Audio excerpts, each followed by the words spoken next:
Another mortar round rings out from the hills, aimed at the plains below, at the town of Bir el-Ghanam.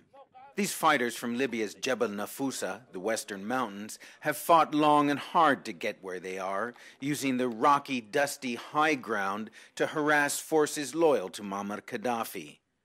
And when they fire, the other side often fires back.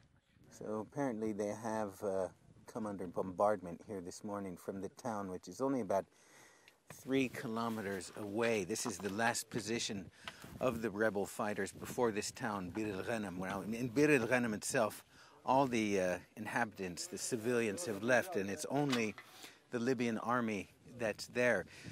The rebels say that they've gone in several times, sort of grabbed some equipment, some trucks from the Libyan army, and then come out.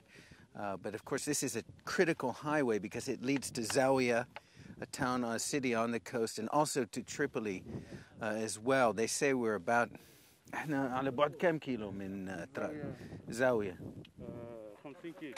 50 kilometers, about 35 miles from Zawiya. وهي برضه الطريق يطلع على طرابلس صح؟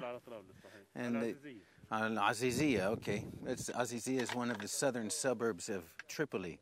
So we're really about as close as we've been so far to Tripoli. Many of the men here keep their faces covered in front of the camera. They're from Zawiya, a town still under Gadhafi's control, and fear reprisals against their relatives. 21-year-old college student Rashid is from rebel-held Zintan. He says their immediate goal is to break through to Zawiya, which sits on one of the main highways to Tripoli.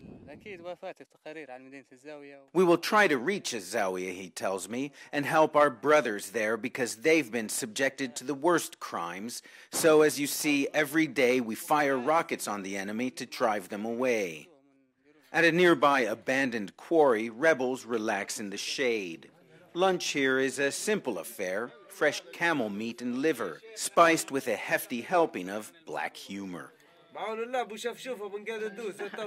God willing, says this man, we'll string up Gadhafi like this. During the long hours of boredom, Mustafa tells me, they listen in on the radios to the Libyan soldiers down below. We hear them speaking, he says, but they're speaking in code. It's not clear what they're saying. The message they're sending from the hills to Gadhafi's troops, however, is clear enough. Ben Wiedemann, CNN, outside Bir el-Ghanam, western Libya.